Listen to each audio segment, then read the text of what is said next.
This will be our third example of substitution. And keep in mind when we do substitution, you are going to want to either have an x equals or a y equals to start with. So in this problem, the obvious answer to me would be to get this x by itself and have this be x equals everything else here. We could do it with the y and we could do it with this y or this x, but this one's going to get messy because we would have to divide out to either get rid of this 2 or to get rid of this 7. And if I have to go through and divide everything by 7 here or divide everything by 2, it's not going to come out whole.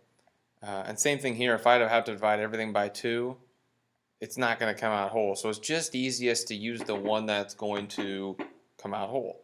So I need to get this to be x equals. In order to do that, I have to get x on the side by itself. So that won't be too hard. I just need to get this over to the other side. So that would just be plus 2y and plus 2y. This would cancel out. Now we do have x equals 11 plus 2y.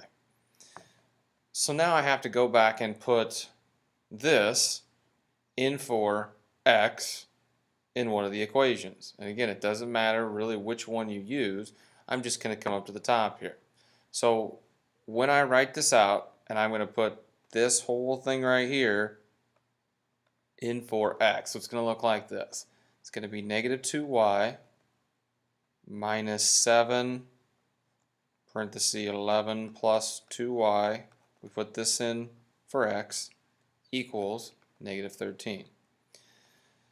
So if we go to simplify this, we're going to have some distributed property here. So we're going to call this negative 7. We'll keep that whole thing right there.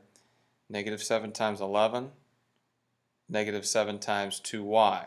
So when I rewrite this, I'll just put it over here. That would be negative 2y, negative 7 times 11 would be negative 77. Negative 7 times negative 2y would be negative 14y equals negative 13. So now we have to start getting things moved around here so we can just say what y actually equals. So I will combine like terms to start with. So my like terms here would be negative 2y and negative 14y, which would make negative 16y minus 77 equals negative 13. So now I want to keep y over here by itself on a side, so I'm going to move this negative 77, let me write that again so you can actually read what it says. Negative 77 over to this side so I can keep y over here by itself. So that'd be plus 77 plus 77. And if we did 77 and minus 13 together, that would be 77, 67, 64. 64 equals, that would have canceled out, negative 16y. And when I look at that, I know 4 16s go into 64, so that would be a times negative 4 to get positive 64. So y is actually going to be in this problem negative 4. Now it can't just be 4 because negative 16 times 4 is negative 64, and we're shooting for positive 64.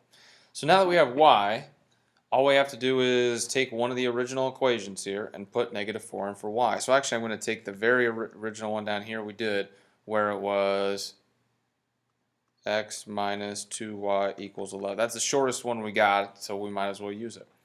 So I'm going to go x minus, and then y is going to be 4, so it's going to be 2 times, negative 4 equals 11. And we can do our work here, and I can call this negative 2 if I want to, times negative 4 would be positive 8, so plus 8. Or if I just did 2 times negative 4 would be negative 8, and I'd have your double negative anyway, so it would still be a plus. So either way you think about this, this is going to be positive 8 equals 11. Now I just need to get this on this side so we can figure out what x is. So that's minus 8. Minus 8, that'd be 3. So x equals 3. So that would go right in there. So now again, we can check and see if we're correct. Hopefully we are. I'll just put it back into this equation. So it should be 3 minus 2 and then y is negative 4 equals 11. And again, this right here is 8. 8 plus 3 is 11, so that one checks out just fine.